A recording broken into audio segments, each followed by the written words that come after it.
Hello. In this recording, I'm going to finish up coverage of the material in Chapter 1. This is the second part of a two-part series that covers material in Chapter 1, which is entitled Introducing or Introduction to Social Psychology. In the first part, I covered the definition of social psychology, what it is, and then I led you through a look or an analysis, if you will, of some current events. So, two situations that evolved at the 2016 Rio Olympics dealt or surrounded Gabby Douglas and Ryan Lochte. And so I led you through a social psychological look or analysis of those two situations. So we didn't just talk about the definition, we applied the definition. And I'm stressing that because one thing that I like to focus on and emphasize in all of my classes is critical and analytical thinking. And so those are two very important aspects of critical thinking. So not just learning something and having a rote, R-O-T-E, memory of it, but also being able to use that information to apply and extend it in new situations. Then the third thing that we did was focus on or highlight the big ideas, the 6 big ideas of social psychology. We talked about some examples related to those. So in this half of the lecture, we will talk about the ways that bias and values can color, if you will, social psych as a field, but certainly the research that goes on in social psych. And then lastly, we'll talk about the 2 workhorses of social psych research, correlations and experiments. So what I'm going to do now is turn the camera from me to some lecture notes that will help guide our exploration of that material and that will help us hopefully stay on a timeline so that this will be shorter versus longer. I will do that now. Okay. So what should be visible on your screen is a PowerPoint slide entitled Chapter 1, Part 2, Introducing Social Psychology. And as I just provided an overview of what we will now cover, I'll advance to the next slide. First up, how do human values and biases influence social psychology? Well, one of the obvious ways that this happens is just taking a look at the literature. You'll see very quickly that the overwhelming majority of the research that has been conducted focuses on North America. It was conducted in North America. It was conducted by North Americans. The research participants are North Americans. So not just the people doing the research, the participants in the research, and then the journals that disseminate the research, all of these things are housed in North America overwhelmingly. That is biased because, as we know, the world does not revolve around North America. There are more people in this world than just North Americans. And I have to say, as I'm saying North America, I don't mean, Mexicans and Americans and Canadians. No, we're focusing more so on people in the United States of America. So it's not even a fair representation of all the people in North America.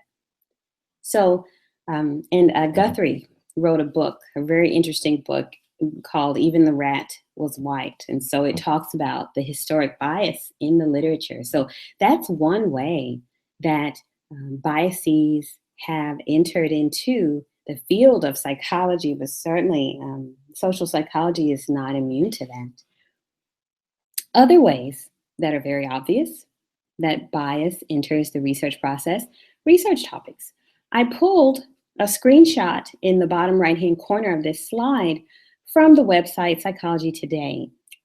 While Psychology Today is not my favorite source, I don't think it is a sound source for empirical research, but it is a favorite among my students. So I like to keep abreast of what they are thinking about and attending to. So this headline really fits the bill and provides a good example in this situation.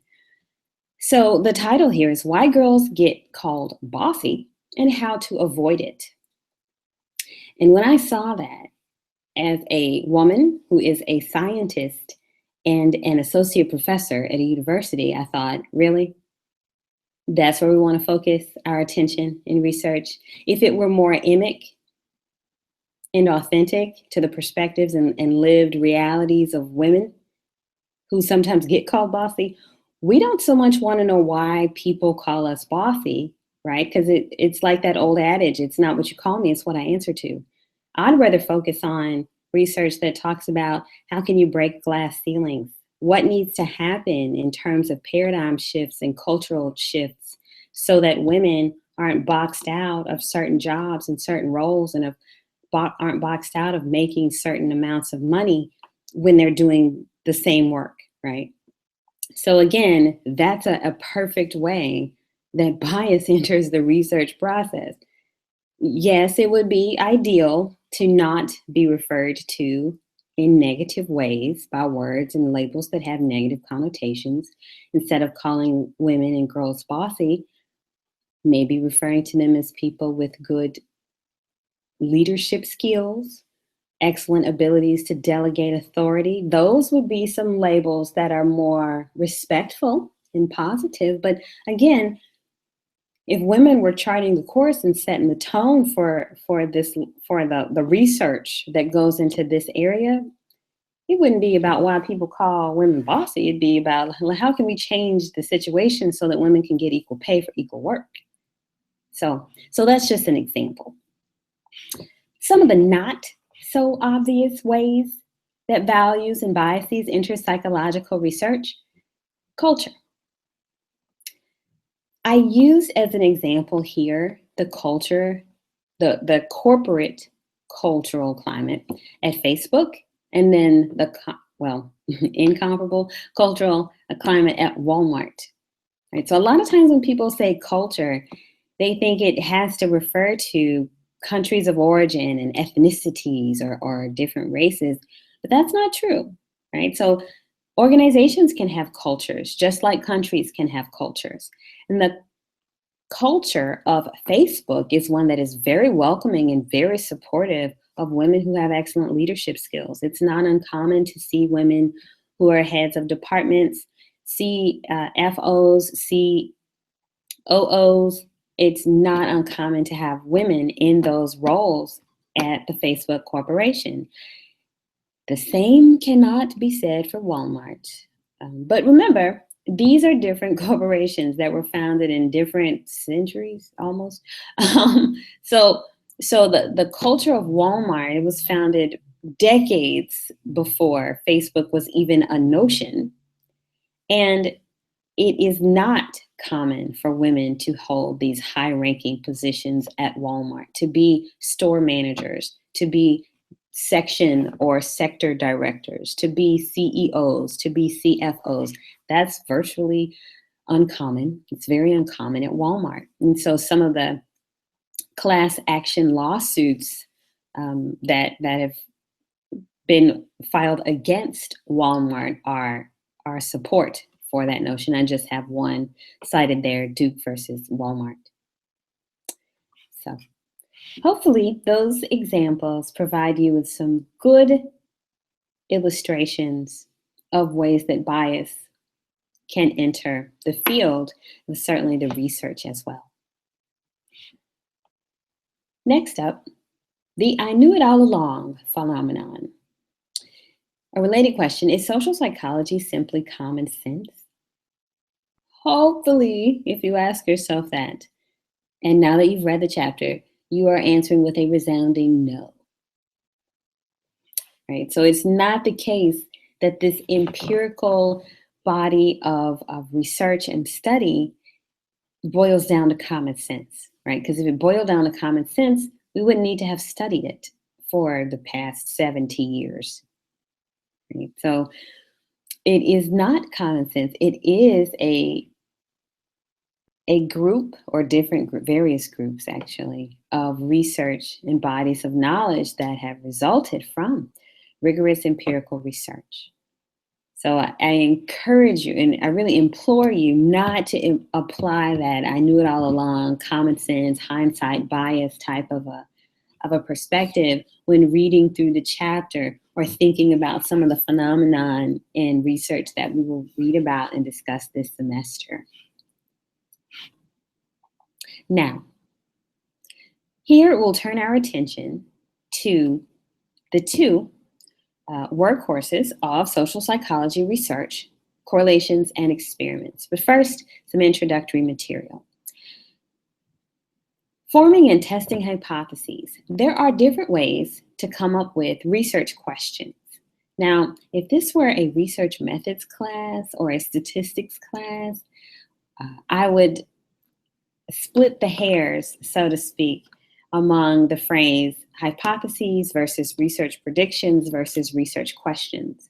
But as those classes are not prerequisites for this class, I don't want you to get discouraged because you may not know the precise differences among those types of terms. So you will notice I will use those terms somewhat interchangeably. Of course, if you have any questions, sometimes a quick Google can be very helpful, but I don't want you to hesitate to contact me if you have a question. I'm happy to explain anything in greater detail. So there are multiple ways to generate research questions. One way is to start from a theory. Another way is just to start from a hunch or an observation or something you've always wondered about. So with that first way, starting from a theory, what is a theory? A theory, according to the text, is an integrated set of principles that explain what's already known and what's already been established in the field and predicts observed events. So a theory is a statement that does a really good job of acknowledging what has already been established. So it can't go against what has already been established through empirical study. It acknowledges what's already been established, and it's supposed to do a good job of predicting future findings. So pointing future researchers in whatever direction so that they can know how and where to focus their attention in their research. So an example of a theory that we could use is contingency theory. So it's boiled down, I don't want to get too far afield, but in a nutshell, it's the notion that there are many different leadership styles. The effectiveness of any one of those, though, is going to be significantly impacted by the situation. So what might work in one situation phenomenally might be an abysmal failure in another situation. So let's look more closely. So after you start for that theory, if that's the approach you want us to go with, if you want to start from a theory and then generate research questions from it, we could start from that example that I pulled, contingency theory. After we have the theory, then we can generate some research questions or hypotheses or predictions or what have you. And I have a couple of those examples here on this slide. So one example is men compared to women will be more positively evaluated when they display an authoritarian leadership style. Right, so that's a research prediction that falls naturally from contingency theory. So it's basically setting up the need to do this study that would compare men who are displaying an authoritarian leadership style with women who are displaying an authoritarian leadership style. So hopefully that's pretty straightforward. And then the second example on this slide of a research prediction that could fall from that theory that we pulled is women compared to men will be more positively evaluated when they display an affiliative leadership style. And so that would then set up the need to do a study to answer that question or address that research prediction, where you compare people's evaluations of women who are displaying an affiliative leadership style with men who are displaying an affiliative leadership style. All right. Oh, let me recap one point. As I alluded to a few minutes ago, there's different ways to generate research questions. One way is to start from a theory and then generate the research questions. Another way is to just start from a hunch or base your research predictions on a feeling that you've always had or something you've always wondered about which there may not already be a theory. So in that instance, you could start with the research question and maybe even ultimately one day, through the culmination of many research projects, develop a theory. Right? So I just wanted to recap that point. All right. These two workhorses of the field, correlations versus experiments. First, we'll discuss correlations. Correlational research attempts to detect naturally occurring associations. So the goal with correlation research is to describe some situation that's already occurring naturally. That's not being influenced or manipulated by the researcher. It's just already in existence. Okay, so for an example, we might want to look at, is there a link between watching violent television programming? That's one thing, one variable, if you will. Is there a link between that thing and actually committing violent behavior? So here you have two variables: watching violent TV programming and actually committing violent behavior. So if you wanted to know if there's a link between those two things, what you might do is bring people into a laboratory and give them a short questionnaire. You could give them Buss and Perry's aggression questionnaire. It's a published, widely used, reliable, and valid questionnaire of aggression behavior. It actually has multiple subscales, but it is widely used and very reliable and valid. So you could bring people into this laboratory and give them that. And then you could also ask them, so, hey, on average, each week, how many hours of violent television programming do you watch? Or you could ask them a different question, like, on average, each week, what percentage of TV programming or internet programming that you watch is violent? So then after you get their scores on Buss and Perry's aggression questionnaire and their answers to those questions, you could calculate the statistic called a correlation coefficient to look and see, is there a relationship?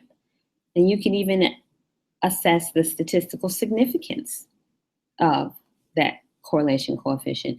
You could see if there's a relationship between those two variables. And that's just one example. Alternately, you could go out into what we call the field or into the natural setting and evaluate the two variables, right? So find people where they are, maybe cold call all the houses in, I don't know, a 3-mile radius and ask whoever answers the phone those sets of questions, and again, see if there's a correlation between the two variables. Okay, there are some limitations. There are positives and negatives with everything, right? There's always error involved in measurement of things of this nature. But there's certainly some great parts too. With correlational research, it's very quick. It can be completed very quickly. You can collect data from, say, 50 people online, or just walk into a classroom and give everybody a questionnaire that's printed front and back, and so on and so forth. You can accomplish that in, an hour, maybe.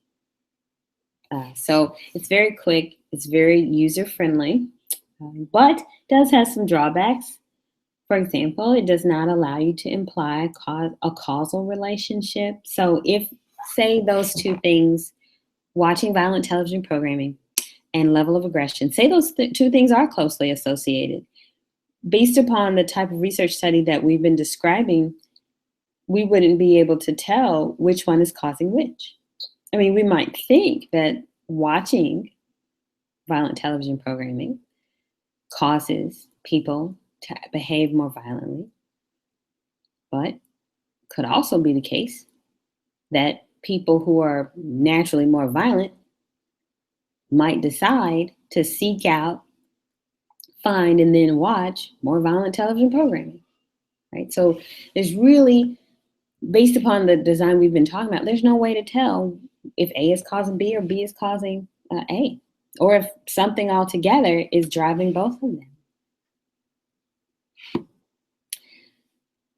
But with this sort of survey research, there are some caveats that you can implement to make it as strong and as sound as possible. So while you cannot get around the whole causal element, you'll never be able to infer causation. You'll rarely be able to infer causation. But there are some things that you can do if you're setting up your own study to strengthen it and to strengthen your ability to talk in an educated way and an informed way about the relationships among the two or more variables.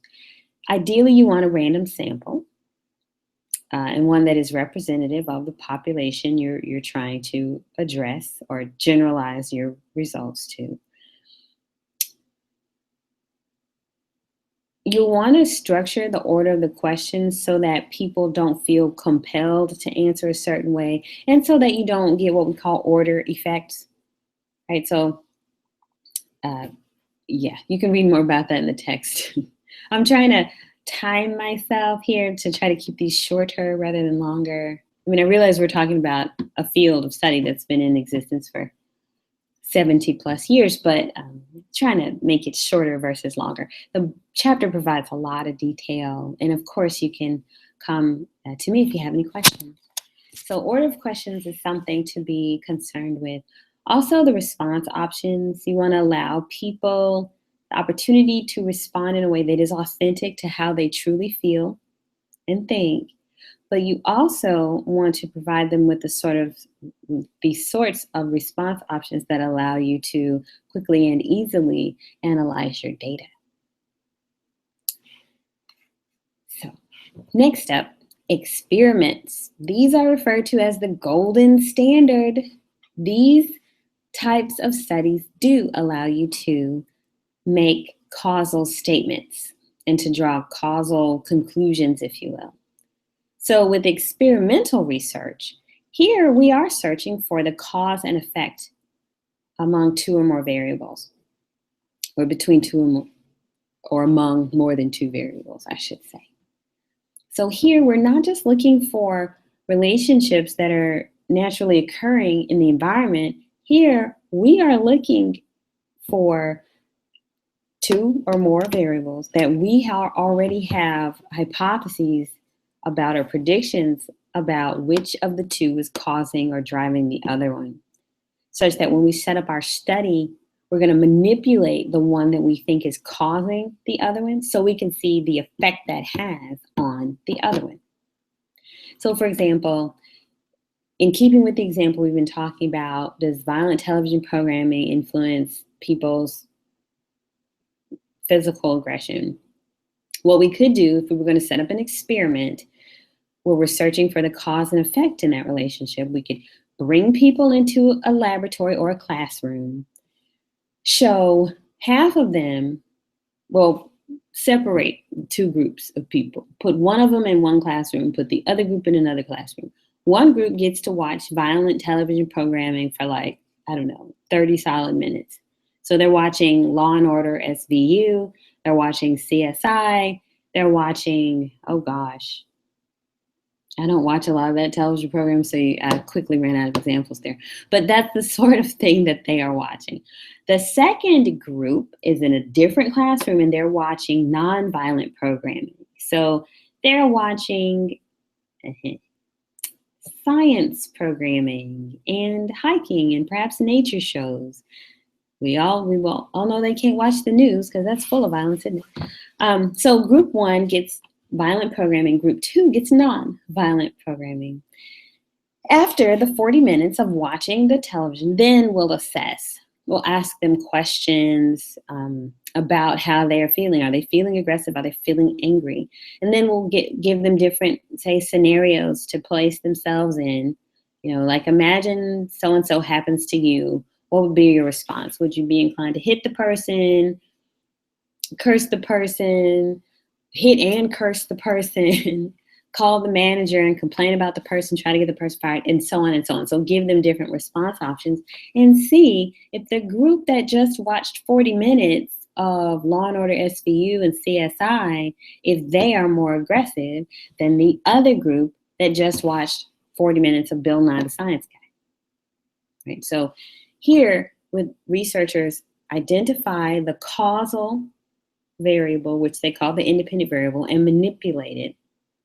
And the dependent variable is the one that they measure. That's the one they think is being caused, or the one that's being impacted by the independent variable.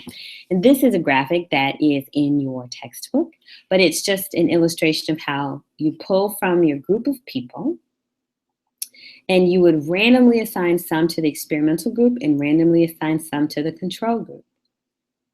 And then the treatment is the people in this classroom will watch the violent television programming. The people in this classroom will watch nonviolent television programming. Then after they've watched it, you're going to give them aggression questionnaires and compare their scores. And the belief here is that if the level of aggression in the experimental group is higher than that of the level of aggression in the control group, then the manipulation that you put people through, that's what influenced and caused and drove the aggression levels. That's why random assignment is so important. Because if you don't randomly assign people to the experimental group versus the control group, you might end up with a bunch of very angry, mean people just as a fluke in your experimental condition or in your control condition. And that could certainly, or you might end up with a bunch of nuns, people committed to nonviolence, in your experimental or control group. And that could certainly mess up your ability to interpret your findings. So that's why random assignment is so important. That way you end up with a fair and fairly equal amount of nuns and mercenaries, if you will, in both categories. Yes, and so this slide is a nod to how critically important random assignment is. Replication is another very, very important but often overlooked aspect of the research process. And there have actually been major undertakings within the APA in the past 5 years to force researchers to replicate their findings before they even submit them to journals. Some journals won't even accept a one-study experiment. They require at least 3 studies, so at least 3 separate iterations of a research project that produce similar results.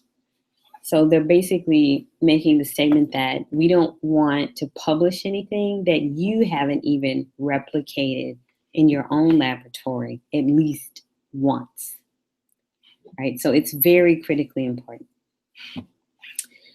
Ethics of experimentation, there's just so much to go over there. I don't want to do it an injustice, but I do want you to read over this in the textbook. It is very important for what situations we create in the laboratory. It's very important for those to mimic the real life experiences that we're trying to address. Sometimes we have to get creative with that. For example, one of the most classic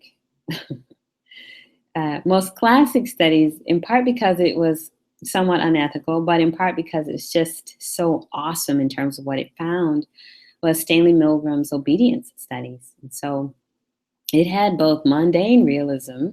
It mimicked what went on in the real world during that time. So, for example, he wanted to know, how is it the case that well-meaning, well-intentioned, good citizens, if you will, of Germany are well-meaning, well-intentioned, hardworking people one day, and then the next day they're participating in the attempted genocide of millions of Jews and gypsies and homosexuals and brown-skinned people. How is it people go from being, oh, Miss Nice Nancy Pants to Miss Horrible Nazi? Pardon the pun, I'm not trying to be funny. And so he wanted to mimic that phenomenon of obedience, how incredibly oppressive and controlling authority figures can be, such that they can influence well-meaning, well-intentioned people to do some horrific things that even they can't explain in their own words why they did it. They didn't feel consistently with their actions, but they sure did perform them. So mundane realism is very important. You know, what you're doing in the laboratory needs to mimic what goes on in the real world to some extent, but you've got to maintain your boundaries. You got to protect people's rights at all costs. And those are some of the things that we learned in addition to his major findings. Those are some of the things that we learned from studies like that of Stanley Milgram. Mundane realism is key. Experimental realism is also key. People who are in the experiment, they have to, for all intents and purposes, it's got to be vivid enough and believable enough that they actually, quote, fall for it. Because otherwise, if they don't authentically feel what you are intending for them to feel through your manipulation, then you can't trust the results. The effect that manipulation then has on the dependent variable, that's then messed up if they don't authentically buy in.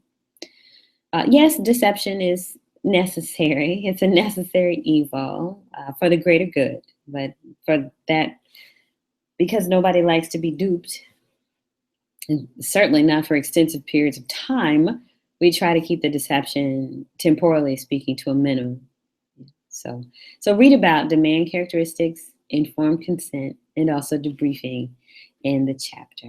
So we're running close to my time here. All right. So what I will say at this point is that when looking at correlations versus experiments, the question of which one is best or which one is better to use really depends on primarily the research question that you have, but it also depends on other things like your resources. How much time do you have? How many research assistants do you have? How much money do you have to spend on collecting the data? So you also have to take those types of things into account. But the primary determinant of which one to use really is the research question. So if you want to describe a relationship, but you don't necessarily want to explain it, then a correlation is your best bet.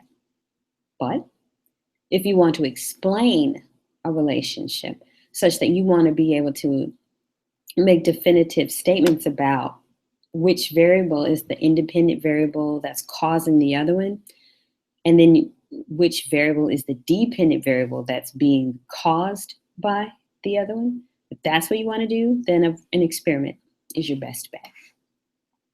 Okay, that brings us to the recap slide. Over the course of these two parts, let me turn this back to the camera here. Over the course of these two parts of the lecture, we have discussed the definition of social psychology. We've taken a social psychological look, so an application exercise at some current events. We've talked about social psychology's big ideas. There were 6 of them.